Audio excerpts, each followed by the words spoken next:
Hi students, now we will discuss about the how to calculate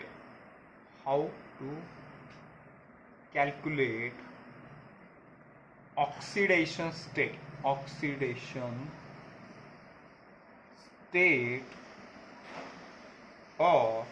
central metal ion in coordination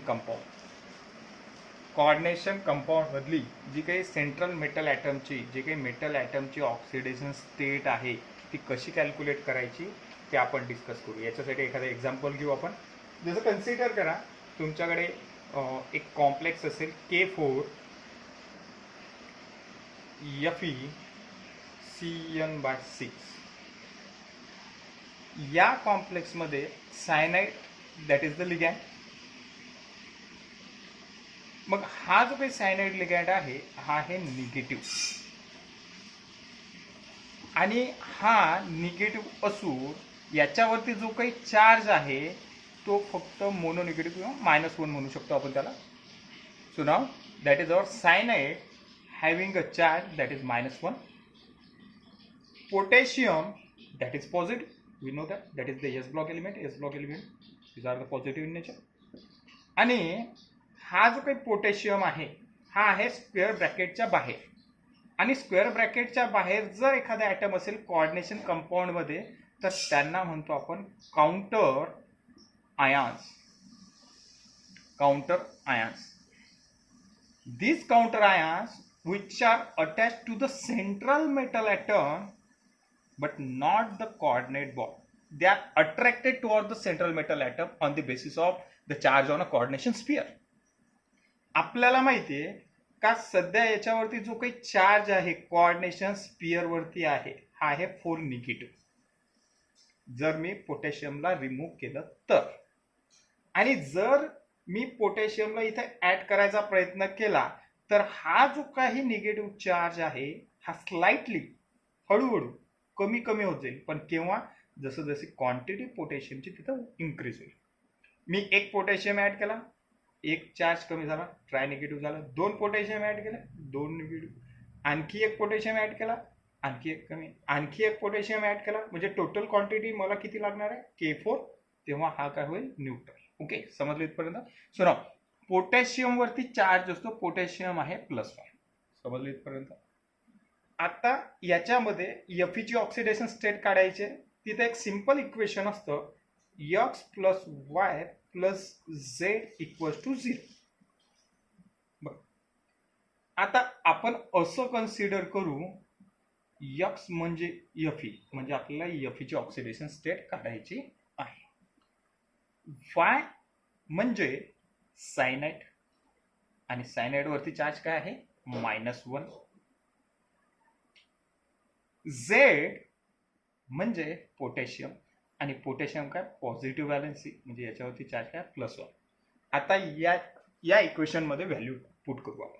so now X plus, कारण एक central atom आहे.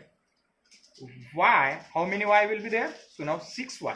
So now 6 cyanide म्हणजे 6 × -1 plus potassium, Z = potassium, so 4 × +1 = 0. X plus -6 plus 4 = 0. X equals to +6 - 4. So X equals to +2. Clear? So oxidation state of Fe, that is +2. Oxidation state of Fe equals to +2. आलाय calculate करता? Okay, हे झालं आपलं पहिलं example. आता आपण दुसरं एखादं एक्झाम्पल घेऊ, सिंपल त्याच तऱ्हेनं. नेक्स्ट कन्सिडर करा तुमच्याकडे हा कॉम्प्लेक्स असेल सध्या का ज्याच्यावरती एखादा निगेटिव्ह चार्ज असेल किंवा ज्याच्यावरती काही पॉझिटिव्ह चार्ज असेल. सो ना असा एखादा कॉम्प्लेक्स जर मिळाला तुम्हाला,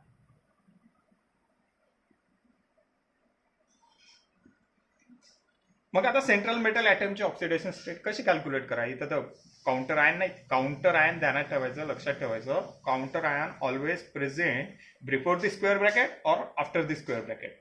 if counter ion present before the square bracket, so now this counter ion having a positive charge. If counter ion which are present after the square bracket, so they carry a negative charge.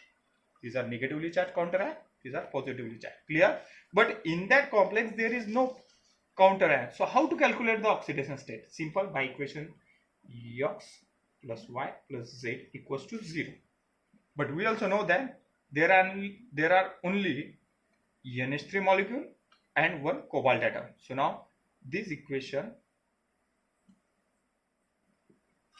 in that equation only two value. Okay, आपण असं consider करू की इथं cobalt एक X म्हणून consider करू आणि ammonia आहे तर त्याला Y म्हणून कन्सिडर करू. So now X equals to CO, Y equals to ENH3. ENH3 is a neutral ligand, म्हणजे याच्यावरती कुठला चार्ज नसतो. ओके, कारण आपल्याला माहिती आहे सध्या अमोनिया न्यूट्रल मॉलिक्यूल आहे, त्याच्यावरती कुठला पॉझिटिव्ह चार्ज नाही, निगेटिव्ह चार्ज नाही आहे. Okay, X consider X equals to CO. CO2 means carbon, that is the cobalt, not the carbon monoxide, that is a cobalt. Okay, so now having atomic number 27. Okay, so now that is the CO having atomic number 27. So now that is our cobalt. How to calculate? Okay, बघा आता या equation मध्ये जेव्हा आपण एकदम easy आहे, इथं हे जे काही ट्राय पॉझिटिव्ह चार्ज आहे तुमचा या स्क्वेअर कॉम्प्लेक्स वरती, या कॉम्प्लेक्स वरती कोऑर्डिनेशन स्पिअर वरती, तो तुम्हाला ठेवायचा असतो 0च्या जागी. म्हणजे जेव्हा केव्हा तुम्हाला इथं काउंटर आयन नसेल आणि एखाद्या कोऑर्डिनेशन स्पिअर, त्या स्क्वेअर ब्रॅकेटला म्हणतो आपण कोऑर्डिनेशन स्पिअर, बिकॉज ते रिप्रेझेंट करतं का तिथे लिगेंड आणि सेंट्रल मेटल ॲटम कुठला आहे. तर तो जो काही कोऑर्डिनेशन स्पिअर वरचा चार्ज असतो तो तुम्हाला पुट करायचा असतो इथं 0च्या जागी, आणि X ची व्हॅल्यू तर काढायची आहे, आणि किती लिगेंड आहे 6 into 0 आहे. So now after solving this equation what we get X plus 0 equals to plus 3. So X equals to plus 3. Oxidation state of CO, that is plus 3. Consider करा एखाद्या वेळेस तुम्हाला असा सुद्धा कॉम्प्लेक्स मिळतो का ज्याच्यामध्ये खूप सारे डिफरंट टाइपचे लिगँड्स असतात. एखादा कॉम्प्लेक्स कन्सिडर करू आपण,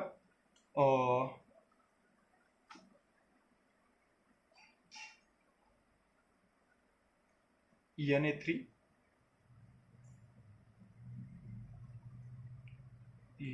Fe, OH by 2, Cl by 2, आणि नंतर एखादा न्यूट्रल घेऊ आपण, एखादा कॉम्प्लेक्स तसं कन्सिडर करू NH3 किंवा H2O कन्सिडर करू. H2 कारण हा घेतलेला नाही आपण सध्या लिगॅन्ड.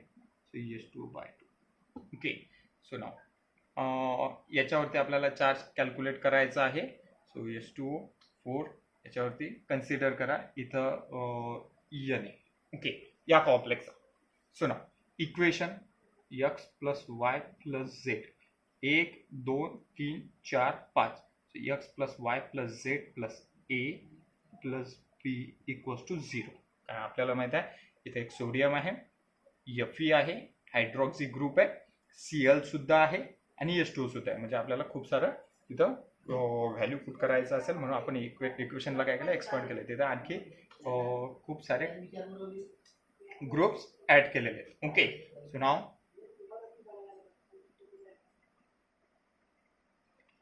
X equals to Na, consider Y equals to Fe.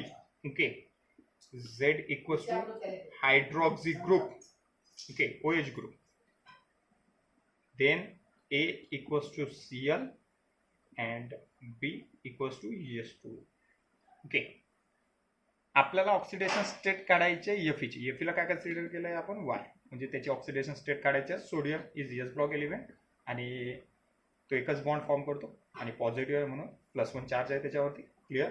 So hydroxy group that is negative -1 charge, Cl -1 charge आणि H2O न्यूट्रल लिगॅन्ड. ओके, आणि या इक्वेशन मध्ये व्हॅल्यू पुट केल्यानंतर काय मिळणार आहे आपल्याला, +1 1 इंटू +1 4 y प्लस z काय तुमचा किती आहे 2 इंटू -1 प्लस CL किती आहेत तुमचे 2 into -1 plus 2 into 0 equals to 0. Clear. So now 1 into 1 +1 plus y plus -2 plus -2 plus 0 equals to 0. Clear. 0 लिहिले का नाही लिहिले काय फरक नाही पडणार आहे. So now 1 plus y equals to side change करा. So now +2 and 2. ओके. ते निगेटिव्हचे पॉझिटिव्ह होऊन जातील आफ्टर साईडचे. काय मिळणार आहे तुम्हाला 1 plus y equals to +4. So y equals to +4 आणि -1 म्हणजेच +3. So oxidation state of Fe that is +3. Next, हे सर्व आपण मोनोडेंटेड लिगँड घेतले. जर मी एखादा कॉम्प्लेक्स असा घेतला का ज्याच्यामध्ये बायडेंटेड लिगँड आहे, ओके, कन्सिडर करा तिथं बायडेंटेड लिगँड एखादा ऑक्झोलॅटो असेल. Okay. So CO C2O4 carry a try negative charge. Okay. So now that is our complex. मग आता कसं कन्सिडर करायचं, हा जो काही ऑक्झोलॅटो लिगँड आहे हा आहे बायडेंटेड आणि हा निगेटिव्ह लिगँड आहे. मग बायडेंटेड लिगँड म्हणजे मेटल ॲटम सोबत C2O4 हा 2 बॉन्ड फॉर्म करेल, 2 कोऑर्डिनेट बॉन्ड. आणि पहिलेच हा जर निगेटिव्ह असेल म्हणजे एक निगेटिव्ह चार्ज इथं, दुसरा निगेटिव्ह चार्ज इथं, म्हणजे याच्यावरती जो काही चार्ज असेल हा असेल 2-. क्लिअर आहे. Okay. So now how to calculate x plus y equals to 0. Okay. So x equals to consider that is CO, y equals to oxalato. Okay. So now there is the cobalt and oxalato carry a charge always. याच्यावरती dinegative charge असतो म्हणून इथं काय करणार आहे आपण,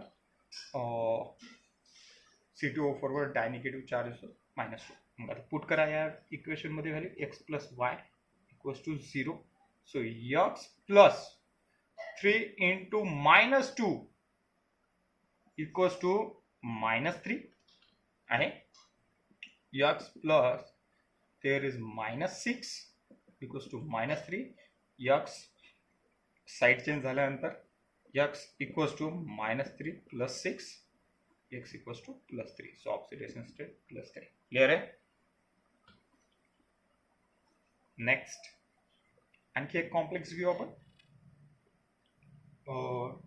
आणखी Fe that is SO4/3 K3. How to calculate करा सॉल्व. आता SO4 हा ॲज अ बायडेंटेड लिगँड कन्सिडर करायचा आणि त्याच्यावरती जो काही चार्ज आहे तो -2 कन्सिडर करा. बघा आपल्याकडे आता निगेटिव्ह लिगँड्स, त्याच्यानंतर पॉझिटिव्ह लिगँड्स आणि न्यूट्रल लिगँड. लिगँडला क्लासिफाईड केलं आहे मी on the basis of its charge. Negative ligands आहे, काही मोनो निगेटिव्ह आहेत म्हणून त्याच्यावरती -1 चार्ज आहेत. बट हा जो काही ऑक्सिजन आहे याच्यावरती चार्ज आहे -2. ओके. म्हणून याचा जो काही चार्ज आपल्याला त्या इक्वेशनमध्ये x plus y plus z equals to 0, तर त्या लिगँडचा चार्ज आपल्याला कन्सिडर करावा लागणार आहे -2. Okay.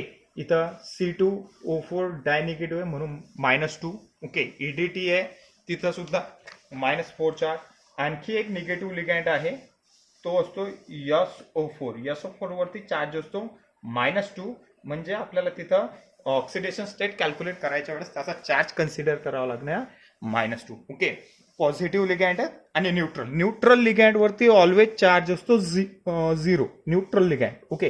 Carbon monoxide ligand, H2O NH3, हे जे काही सर्व लिगँड्स आहेत यांच्यावरती चार्ज आहे 0. ओके.